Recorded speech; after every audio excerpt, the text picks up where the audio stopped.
여러분 안녕하십니까. 세상과 교회의 다양한 이슈를 다루는 시간 레디언 진행을 맡은 이용렬입니다. 인사드리겠습니다. 그동안 레디언이 관심 있게 전해드렸던 제4차 로잔 대회가 드디어 이달 9월에 열립니다. 한국 교회 현주소에 대해 알아보는 기독교는 지금에서는요, 막바지 준비가 한창인 로잔 대회 소식을 전해드리도록 하겠습니다.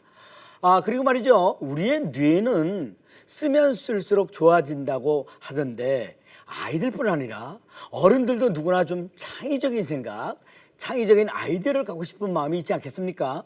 오늘 온전한 인터뷰에서는요, 반짝반짝 빛나는 창의적인 아이디어에 대해서 알려주실 분을 초대해서 이야기를 나눠보도록 하겠습니다.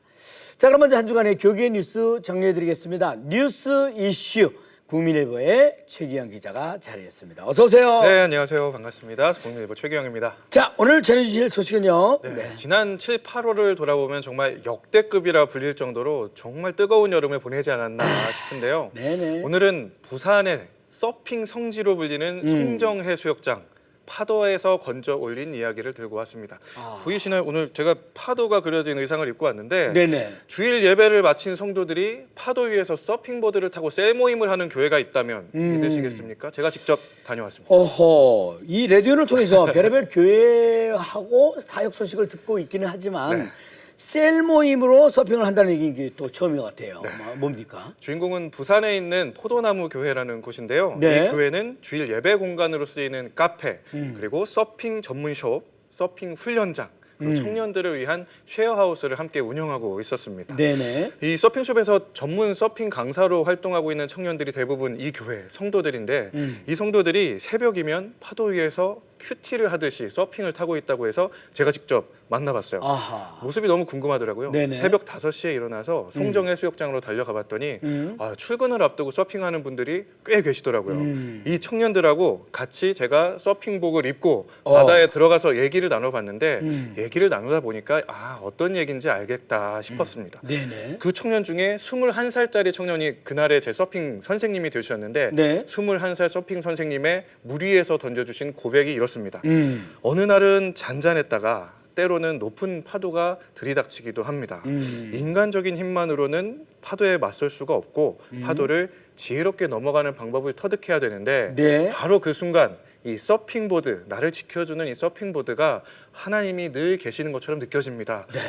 정말 은혜가 감동처럼 파도처럼 밀려오더라고요.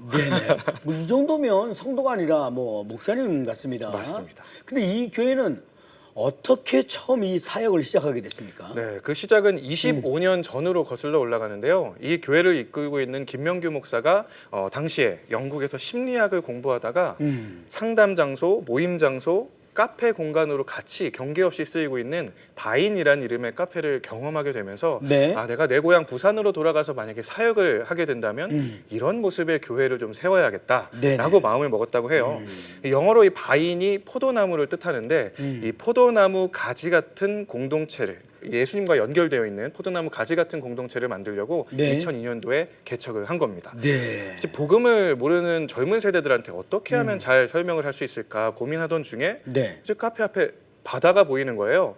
그러면서 이제 청년들이 열광하고 있는 이 서핑 문화가 눈에 들어왔고 이 목사님이 직접 서핑을 배우고 청년들을 서핑 강사로 양육하고 그 청년들이 교회에 등록을 하고 청년들의 가족이 모이면서 공동체가 형성이 된 겁니다. 그렇군요. 요즘 보면은 새로운 그 서핑 장소들이 이제 생기고 있는데 좀 이제 좀 차별화된 곳인 것 같은 느낌이 드네요. 맞습니다. 최근에 뉴스로도 소식을 접하셨을 거예요. 강원도의 한 그 해수욕장이 문란한 유흥 문화 때문에 지탄을 받고 이제 오던 관광객까지 손님이 이제 뚝 끊겼다. 이런 가슴 아픈 소식이 있었는데 이 교회가 운영하는 서핑숍은 이런 세상의 방탕한 즐거움과는 다른 건강한 재미를 경험할 수 있는 청년들이 많습니다.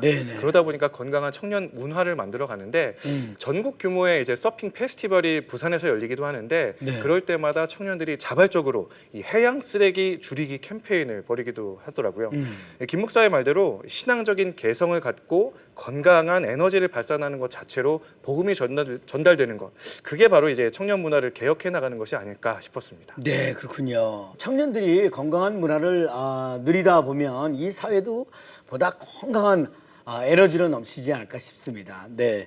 자, 다음 소식은요. 네, 목회자의 사모들이 교회 안에서 하고 있는 역할들 참 다양한데요. 다양하죠. 그 가운데 이 시대에 요구되는 역할 중에 하나는 젊은 엄마들한테 다양한 고민을 안고 살아가는데 네네. 그들에게 좋은 선배 엄마가 돼주는 것입니다. 오늘 두 번째 소식으로 교회 내 가정사역에 관심이 많은 사모들이 함께 모여서 이 선배 엄마로서의 역할을 고민했던 현장 가져왔습니다. 네네. 목회는 목사님들뿐 아니라 사모님들도 그 역할이 참 크지 않습니까? 그렇죠. 네. 아무래도 자녀 양육에 있어서 연륜이 있는 그 사모님들은 젊은 어머니들에게 도움이 이렇게 저렇게 되지 않을까 싶은데 맞습니다. 어떻습니까? 어떤 이야기들이 나왔습니까? 네, 지난 27일에 서울 정동교회에서 열렸던 맘투맘 지도자 세미나라는 현장이었는데요. 네. 이날 30명의 사모님들이 모인 자리에서 젊은 성도들이 겪고 있는 육아와 가정 문제들을 돕는 사역법들이 제시가 됐습니다. 네. 특히 이제 워킹맘들이 일과 양육 사이에서 참 많은 부담을 느끼고 있잖아요. 그런 부분이라든지 이제 자녀의 사춘기 문제, 또 학업 문제 빼놓을 수가 없죠. 이런 현실적인 그 문제들이 총망라가 됐습니다. 이 세미나는 성경적 자녀 양육 그리고 가정 교육을 도와왔던 사역단체 맘투맘 코리아가 주최를 했는데 이 세미나에서 가장 강조됐던 꿀팁 역시 성경을 기반으로 한 공감 그리고 경청이었습니다. 그렇죠. 당연히 말이죠. 초보 엄마들은 먼저 키워본 선배들 이야기가 도움이 많이 되거든요. 네. 사모님들이 선배 엄마로 나섰다니까 여러모로 힘이 많이 될 것 같습니다. 네. 그리고 오늘 뭐 한 가지 소식을 더 준비하셨다고요? 네, 이달 22일부터 일주일간 개최되는 제4차 로잔 대회. 네. 이 기자간담회가 지난 30일 프레스센터에서 개최가 됐습니다. 네네. 이날 현장에서는요, 한국 로잔위원회의 의장인 이재훈 목사를 비롯해 유기성 목사, 또 문대원 목사 등 준비위원회의 주요 인사들이 참석을 해서 대회에 관련된 설명을 좀 해줬는데요. 200여 국에서 약 5천여 명이 참석할 예정인 이번 로잔 대회, 그 주제는 교회여 함께 그리스도를 선포하고 나타내자입니다.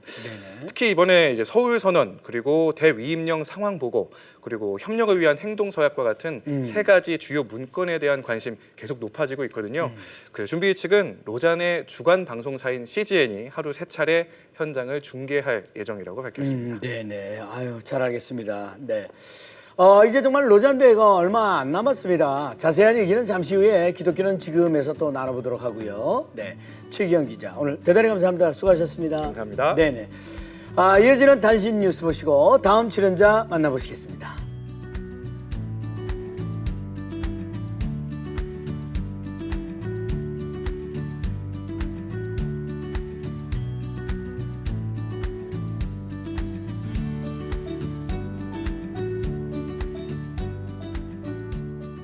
자, 이번 시간은 기독교는 지금 시간입니다. 한국교회가 지금 어디로 가고 있는지 또 우리는 앞으로 무엇을 준비해야 하는지 알아보는 시간인데요. 한국 로잔위원회 총무이신 서울신학대학교 최형근 교수님 초대해서 마지막 제4차 로잔 대회 소식을 들어보도록 하겠습니다. 어서 오세요, 교수님. 네. 네, 안녕하세요. 제4차 로잔 대회가 20여일 이렇게 앞으로 다가왔잖아요. 그동안 열심히 준비하셨던 그 결실을 이제 맺을 때가 되었는데 4차 로잔 대회는 몇 개국이 얼마나 또 많은 사람들이 이렇게 참여하게 됩니까?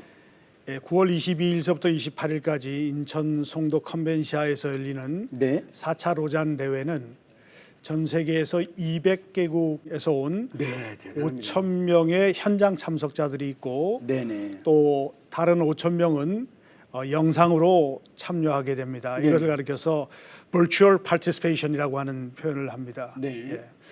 요즘에 우리나라 대한민국이 전 세계에 대한민국이라고 하는 브랜드를 알리는 한류가 네. 아주 유명한데 네네. 이번에 4차 로잔 대회는 영적인 한류를 전 세계 교회에 보여줄 아주 좋은 기회라고 생각합니다. 네네. 그걸 가리켜서 K-스피릿 혹은 K-소울이라고 표현할 수도 있겠죠. 그럼 저기 조금 구체적인 프로그램도 알고 싶은데 네, 어떻게 진행이 되겠습니까? 주제가 교회와 함께 그리스도를 선포하고 나타내자인데 오전 세션은 우리가 함께 기도하고 말씀을 듣는 시간을 갖습니다. 네네. 사도행전을 중심으로 이루어지는데 6개의 주제를 가지고 말씀을 듣는데 첫 네. 번째는 성령의 임재, 두 번째는 선교적 공동체, 세 번째는 박해와 선교, 네. 네 번째는 일터 사역과 선교, 다섯 번째는 예수 그리스도의 섬기는 모습을 따라서 섬김의 리더십, 그리고 마지막 여섯 번째 주제가 무엇인가 하면 사도행전 28장을 중심으로 해서 땅 끝까지 세상 끝까지 예수 그리스도의 주되심과 왕되심을 선포하자라고 하는 그러한 주제로 네네. 성경 강해가 이루어집니다. 네네. 오전 주제 강연도 동일한 그 주제로 6명의 강사들이 나와서 네. 주제 강연을 하게 되는데 네네. 이 강연이 오전에 끝나고 나면은 5천 명의 참가자들이 850개의 테이블에 6명씩 앉아서 말씀을 듣고 네. 또 선교에 관한 강의를 듣고 서로 기도하고 또 논의하며 친교하는 그러한 장을 일주일 내내 갖게 될 것입니다. 그렇군요. 네. 그리고 또한 월, 화, 목, 금 오후 시간에는 점심 시간에 식사를 하고 네. 국가별 모임이나 또는 지역별 모임을 갖게 됩니다. 네. 로잔운동 안에는 12개 지역이 있는데 12개 지역별 모임이 그때 이루어지게 될 것입니다. 네네. 그리고 또한 3시에서부터 오후 5시 저녁 식사 전까지는 전체 참가자가 25개 그룹으로 나눠지게 됩니다. 네. 그러니까 25개 주제가 주어지는데 그 주제를 가지고 약 150명에서 200명이 한 그룹이 되어서 네. 세계 선교를 위해서 당면한 과제를 놓고 도전이 무엇이며 우리가 어떤 기회를 포착해서 예수 그리스도의 대유임명을 성취해 나갈 것인가를 논의하게 됩니다. 네네. 저녁 세션의 특징은 화요일 날 저녁은 로잔 운동이 50주년을 맞이하게 됩니다. 50주년 기념의 밤을 갖게 되는데 네. 그때는 두 개의 찬양팀이 있습니다. 하나는 한국의 아이자야 61 CCM 그룹이 쓰게 되고 다른 그룹은 미국에서 온 게티 뮤직이라고 아주 유명한 미국의 CCM 그룹이 네. 찬양을 인도하게 될 것입니다. 아, 그렇군요. 네. 이때는 이제 존 스타트와 빌리 그레함 두 분의 목사님의 기억을 다시 한번 우리가 끄집어내서 50년 동안 하나님께서 로잔 운동을 이끌어 오신 것을 경축하는 그러한 시간을 갖게 될 것입니다. 네네. 그리고 다른 밤에는 네. 특별히 아시아와 아프리카와 라틴 아메리카, 북미와 유럽, 중앙아시아 이런 지역들에서 이야기하는 그 이야기를 듣는 그러한 시간을 갖고 네. 그들과 함께 기도하는 시간을 갖게 됩니다. 네네. 그럼 9월 21일부터 28일까지 시간표가 뭐 아주 빽빽하네요. 예, 아주 빽빽합니다. 그리고 네. 일주일 내내 5천 명의 참가자들이 네. 전적으로 그 대회에 참가해야만 됩니다. 그렇군요. 그러면 교수님이 생각하시기에 특별히 주목할 만한 프로그램이 있다면 뭘 꼽을 수 있을까요? 특별한 프로그램이 하나가 있는데 네. 목요일 날 저녁입니다. 네네. 한국교회 신자들은 네. 이걸 잘 시청해 주시기를 바라는 마음입니다. 네네. 한국교회 12돌이라고 해서 한국교회 선교 140년의 역사를 12개의 돌로 상징화해서 한국교회 선교 역사를 우리가 추적해 나가고 네. 하나님께 그 은혜에 감사하며 서로를 위해서 기도하는 그러한 시간을 갖게 될 것입니다. 네네. 이제 교수님 저 로잔 대회 이후에 이제 만나 뵙게 될 텐데 특별히 뭐 이제 이 시간 마치면서 시청자 여러분께 뭐 하시고 싶은 말씀 계신지요? 분단된 이 한반도에서 세계 선교를 축하하고 세계 선교를 논의하는 그러한 4차 로잔 대회를 열게 된 것은 전적으로 하나님의 은혜라고 생각합니다. 이것을 기회로 전 세계 열방에 예수 그리스도의 십자가의 복음이 더 잘 전파되기를 바라보고 한국 교회가 다시 한번 영적으로 갱신하고 개혁되는 그러한 기회가 되길 바랍니다. 한국 교회 성도님들 4차 로잔 대회를 위해서 기도해 주시기를 간곡히 부탁드립니다. 네, 감사합니다. 벌써부터 기대가 많이 됩니다. 마지막까지 문제 없이 제4차 로잔 대회가 잘 준비되고요. 은혜 가운데 잘 치러질 수 있도록 방금 교수님이 말씀해 주신 대로 관심과 기도 부탁드리겠습니다. 다음에는 최영근 교수님과 로잔 대회 이후에 소식을 만나 뵙겠습니다. 오늘 수고 많이 하셨습니다. 감사합니다. 네, 감사합니다. 자, 이어지는 순서 온전한 인터뷰로 넘어갑니다. 자, 이번 순서는요, 우리 사회의 다양한 이슈들을 성경적 시각을 통해서 바라보는 온전한 인터뷰 시간입니다. 일론 머스크와 스티브 잡스, 아인슈타인 같은 분들을 우리는 천재라고 부르는데요. 그렇다면 천재들의 창의적인 아이디어는 타고나는 것일까요? 아니면 키워지는 걸까요? 보통 사람들은 매일 수많은 생각을 하면서도 생각이 너무 복잡해서 정리가 안 된다거나 보다 창의적인 아이디어가 떠오르지 않아서 어려움을 겪기도 하는데요. 그런데 창의적 아이디어도 훈련을 통해서 가능하다는 거 혹시 알고 계신지요? 그래서 오늘 온전한 인터뷰에서는 창의적 아이디어를 생각하는 방법에 대해 창의 이미지 언어 연구소의 장태규 대표님을 초대해서 다양한 이야기 들어보려고 합니다. 네, 어서 오세요. 안녕하세요. 안녕하십니까. 네, 자 대표님 자기소개부터 부탁드리겠습니다. 저는 창의 이미지 언어 연구소도 운영하고 있고요. 네. 또 명지대학교에서 창의 코칭으로 아이들도 또 가르치고 있고요. 네. 또 최근에는 이 생각의 순간을 그려라라는 책을 출간해서 네. 또 출간 강의도 하고 있는 장태규라고 합니다. 네, 반갑습니다. 만나서 반갑습니다. 네, 네. 네네. 아우, 흥미롭습니다. 그런데 천재들의 창의성 같은 건 이렇게 원래 타고나는 거 아니겠습니까? 어떻습니까? 물론 이제 타고나는 것도 있는데요.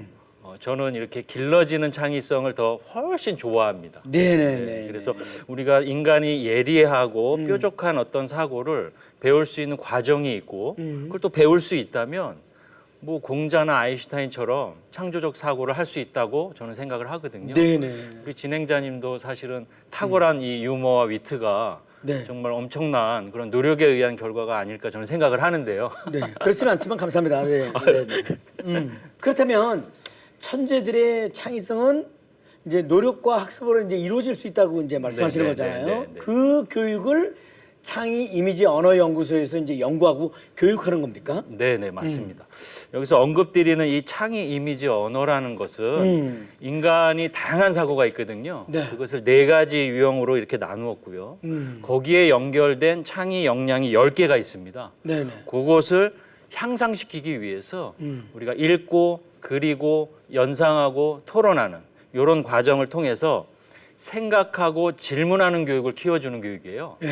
그래서 그 2가지를 통해서 우리가 사실은 지금까지 모든 지식들이 일상에서 어떤 태도를 갖고 어떻게 반응을 해야 되는지를 가르쳐주는 데는 사실 많지 않아요. 네네. 그래서 저는 이 교육을 통해서 아이들이건 청년이건 시니어건 내가 배운 지식을 갖고 일상에서 누군가와 관계성을 맺을 때 어떻게 반응을 해야 되는지를 알려주고 싶습니다. 네네. 이 교육을 통해서요. 그런 내용들이 이번에 나온 책에 담겨져 있는 건가요? 네, 맞습니다. 네네. 이걸 그냥 주셨어요. 감사합니다. 많은 사람들에게 유머와 위트를 나눠주고 계셔서 네네. 저는 너무 그게 창의적인 활동이라고 생각하고요. 네. 감사하는 마음으로 제가 썼습니다. 이게 우리 개그맨들한테도 굉장히 필요하다고 이렇게 생각이 되거든요. 네, 꼼꼼하게 한번 잘 네네. 읽어보도록 하겠습니다. 감사합니다. 지금은 말이죠, 아이디어가 경쟁력인 시대인 만큼 기업이나 교육 현장에서 창의적인 아이디어를 요구하고 많이 이렇게 강조하는 것 같지 않습니까? 네네. 네, 그렇다면 창의성은 어떻게 훈련하고 노력해야 하는 걸까요? 그 다보스 포럼의 회장 이게 클라우드 슈밥이라는 회장이 이야기했는데 앞으로 향후의 미래 교육은 네. 그러니까 인간의 영혼, 정신, 마음 뭐 이런 거에 집중하라 하더라고요. 근데 사실 이런 것은 인간의 고유한 향기를 찾으라는 말이거든요. 그래서 그런데 우리 인간은 자유 연상 의지가 있어서 창의적일 수밖에 없는데 희한하게 다 똑같은 생각만 하고 있고 다르면 좀 불편하게 생각을 하는 것 같습니다. 네. 그런데 희한하게 이런 똑같은 생각을 하게 해주는 기계가 개발됐습니다. 챗 GPT라는 거. 네네네. 너무 잘 대신을 해주거든요. 네, 와닿습니다. 그래서 평범함의 종말이라고 하는 새로운 기준이 저희한테 왔고요. 네. 그래서 앞으로는 우리 일상에서 독립적인 내 생각이나 감정이나 행동을 찾지 못하면 네. 내 변화나 혁신은 없다. 저는 이렇게 생각을 하고 지금에 맞는 언어가 필요하지 않은가 이런 생각입니다.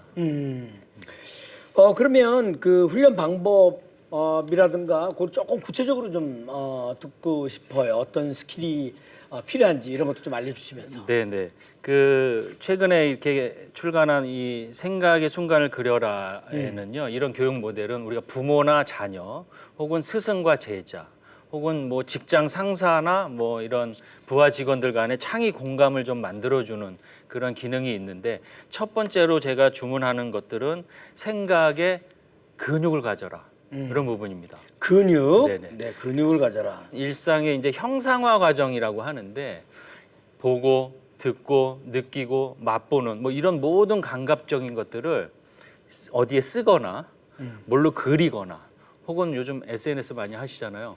SNS에 올리거나 이런 활동을 계속 반복적으로 하면 생각의 근육은 생긴다. 이런 취지고요. 두 번째가 생각의 핵심을 가져라. 생각의 핵심을 가져라인데요. 생각의 핵심은 제가 추상화 그림을 갖고 좀 많이 아이들하고 교육을 하고 있거든요. 네. 근데 거기에서 핵심을 좀 이렇게 잘 찾아내서 보이지 않는 생각들을 잘 아이들이 훈련할 수 있게끔 하는 과정이고요. 맨 마지막에는 생각의 무늬를 찾는 과정인데, 이게 유추 과정이라고 하는데요. 이 무늬는 저희가 점, 선, 면, 도형 막 이런 것들을 막 그리게 해서 거기서 생각을 이렇게 구체화시켜주는 그런 작업인데, 이런 모든 과정들을 통틀어서 이제 맨 마지막에 융합 문장이라고 하는 거를 갖고 훈련을 하거든요. 네. 그래서 제가 우리 진행자님께 융합 문장 하나 이렇게 좀 드려도 될까요? 그 함부로 뭐 그런 거 주지 마세요. 네네. 말씀하세요. 자, 명암과 키 운동화는 같다. 왜일까요? 명암과 키 운동화는 같다. 왜일까요? 거기 그 매장 그 점장인 모양이죠. 역시 훌륭하십니다. 네네. 그러니까 이런 질문들에는 사실 수학 질문이 아니기 때문에 맞고 틀린 건 없습니다. 맞고 틀리는 건 없는데, 저희는 이런 것들을 명암과 키 운동화는 같다. 왜냐하면 나를 뛰게 하니까. 뭐 이런 두 개의 문장을 같이 해서 하나로 모아주는 이런 훈련들을 하거든요. 그래서 아이들에게 이런 훈련들을 계속 시키는 교육들을 하는데, 제가 중요하게 보는 창의성은요, 서로 다른 두 개의 물질을 합쳐놨을 때 그 뒤에 만드는 이유 있잖아요. 이유, 스토리텔링. 이게 창의성의 핵심 포인트로 보고 있습니다. 그래서 그거를 어떻게 잘 만들어내서 사람들에게 공감하게 해주느냐, 고개를 이렇게 끄덕이게 해주느냐가 창의성이 있다 없다의 포인트입니다. 네네. 예를 들면 뭐 어려운 책, 그러니까 성경에는 많은 단어들이 있는데 믿음이라는 게 있잖아요. 믿을 신. 신을 갖고 이제 중학교 2학년 아이하고 이제 창의 이미지 언어를 정리했는데요. 아이가 첫 문장을 이렇게 만들었어요. 믿음은 창문이다. 믿음은 창문이다. 왜일까요? 또 뒤에 이유를 찾는 거예요. 네. 왜일까요? 믿음은 창문이다. 창문이다. 그 창문을 통해서 빛이 들어오니까. 너무 멋있네요. 좋습니다. 근데 이 중학생 아이는 창문은 믿음이다. 왜냐하면 양쪽에서 닦아야 깨끗하대요. 이 어린 아이들이요, 이런 철학적 사고들이 막 나오기 시작합니다. 두 번째 문장은요, 믿음은 버스 정류장이다. 믿음은 버스 정류장이다. 왜일까요? 네. 왜냐하면 기다리면 온대요. 근데 사람들이 기다리질 않는데. 그럼 정의 내리기만 해도 참 재밌네요. 그죠? 네네. 그런데 요 뒤에 있는 문장이 딱 나왔을 때 사람들이 그래, 그거 그렇다. 요게 공감이라는 거죠. 그러면 이런 훈련들을 통해서 다양한 아이디어로 이제 구체화가 되잖아요. 네네. 그러면 어떤 변화들이 일어나게 되나요? 일단 일상에서 굉장히 그러니까 발견 못하던 것들, 이 작은 것들을 발견하는 일들이 좀 일어나게 되고요. 그런 것들을 통해서 자기의 내면을 좀 이렇게 들여다보는. 그래서 중간에 이런 지식들이 지혜롭게 어떻게 정리가 돼서 행동으로 옮겨져야 되는지가 정리가 돼야 되는데 저는 이 교육이 그런 교육이 아닌가 그런 생각을 합니다. 네네. 대체적으로 이런 것들이 이제 그 발상 전환하고 연관이 좀 많이 되잖아요. 네네. 네. 그런데 아까 그 정의 내리기도 참 재밌었는데 네. 강의를 쭉 가면 어떤 부분에 많은 분들이 이렇게 귀쏠깃하면서 관심 있고 즐거워하던가요? 아까 말씀드린 대로 전혀 이질적인 거, 이 두 개의 것을 갖고 문장을 만들어서 뒤에 어떤 재미있는 스토리텔링이 나올 때 그때 가장 재미있어 하시는 것 같아요. 그래서 최근에 우리 교회 안에 있는 시니어 대학에서 기도에 대한 문장을 좀 만들게 했거든요. 네. 그랬더니 어느 시니어분이 기도는 우라통이다 이런 문장을 만들었습니다. 아, 우라통이다. 네. 그래서 왜요? 하고 이유를 물어봤습니다. 제가. 그랬더니 대답하시기를 그 정도 되지 않으면 기도를 하지 않으신대요. 그래서 성경에는 항상 기도하라고 써 있는데 어째 네네. 우라통이 터져야지만 기도하십니까? 그랬더니 그렇게 기도가 어렵다고 얘기하시더라고요. 기도가 잘 안 나오신다고. 특히 제가 크리스찬들에게는 우리 마태복음 말씀에도 예수님도 그런 말씀을 하셨는데 비유가 아니면 말씀하시지 않으셨다는 거잖아요. 그래서 그런 그 비유 속에 감추어져 있는 것들이 다 드러날 거고 우리 크리스찬들은 특별히 성경을 많이 읽으실 때에 거기에 나오는 비규칙 단어들이 많잖아요. 믿음, 소망, 고난, 좌절, 이런 모든 것들이 다 비규칙 단어잖아요. 근데 이런 것들을 잘 어떤 이미지로 이해하고 성경을 읽는다면 훨씬 더 성경이 좀 이렇게 다가오는 도움이 되지 않을까 저는 또 그런 생각이고요. 그래서 이런 교육들을 교회나 혹은 세상에 많이 이렇게 가르치는 일들을 하고 싶습니다. 오늘 저 이제 마무리를 좀 해야 될 텐데 네네. 우리 이런 팁 한번 주십시오. 자녀들의 창의력을 키우기 위해서 네. 이런 것도 굉장히 필요하잖아요. 네네. 가정에서 우리 부모님들이 자녀들을 대상으로 해서 네네. 이런 창의력을 키워줄 수 있는 방법 같은 거 뭐 없을까요? 제가 지금 아이들에게 이런 걸 가리키는 방법들 중에 쓰는 것이 인문고전하고요. 또 이소무화라는 것이 있거든요. 인문고전 사실 처음부터 읽기 어렵잖아요. 그래서 이소무화 아주 간단한 그러나 거기에 굉장히 깊이 있는 교훈 메시지가 담겨 있는 이소무화로요. 읽으면서 거기에서 핵심 단어 뽑아내고 그 핵심 단어를 갖고 연상된 그림을 자꾸 그려보는 활동. 이 정도 활동만 하셔도 굉장히 아이들하고 이렇게 소통하고 대화하는데 도움이 될 것 같습니다. 네네. 전혀 생각지 못한 창의적인 아이디어들이 이렇게 모여서 우리들이 이제 살아가는 세상을 이렇게 만들어가는 거지 않겠습니까? 네네. 그래서 보다 서로에게 좋은 생각과 가치 있는 생각을 이렇게 증명해내기 위해서 노력들이 중요한 만큼 네.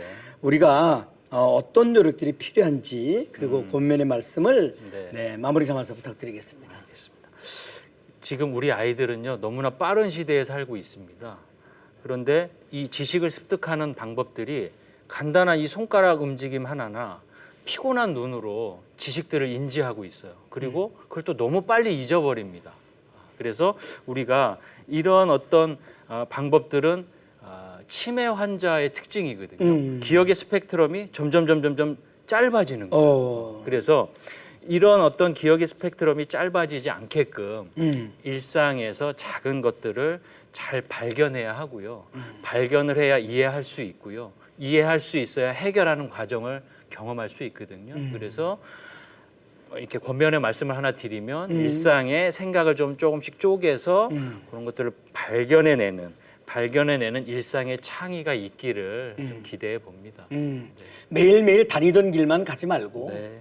돌아서도 한번 가보고 자꾸 깨울 필요가 있는 거죠. 안경도 좀 빼고 출근도 해보시고. 네네네. 네. 자 끝으로 네.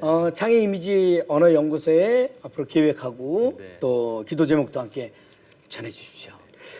헤리티지라는 그 유산이라고 하는 단어가 있습니다. 저는 교육학자인데요. 네. 다음 세대 아이들에게 가치 있는 교육 환경과 그런 언어들을 잘 물려주고 싶은 마음이고요. 또 이런 것들을 위해서 전 세계에 있는 선교지의 선교사님이나 혹은 교회 기반의 한국 학교 교사들에게 이 교육을 잘 전달했으면 하는, 가르쳤으면 하는 마음이 있고요. 또 이것들을 위해서 좋은 동역자하고 또 건강하게 해달라고 기도하고 있습니다. 네. 아유 잘하겠습니다. 네. 하나님께서는 우리에게 생각할 수 있는 두뇌와 오감과 감성 등 많은 것을 허락해 주셨는데요. 하지만 그것을 올바르게 사용하는지 또 선한 영향력을 끼치며 살아가고 있는지 뒤돌아보는 시간이 되었던 것 같습니다. 보다 가치 있는 창의적인 생각들을 위해 오늘 배우게 된 훈련 방법들을 함께 실천해 보면 어떨까 싶습니다. 오늘 귀한 말씀 전해주신 장태규 대표님 대단히 감사합니다. 네, 레디온 오늘 준비한 소식은 여기까지입니다. 저는 다음 이 시간에 다시 인사드리겠습니다. 대단히 감사합니다. 네, 고맙습니다. 감사합니다. 네.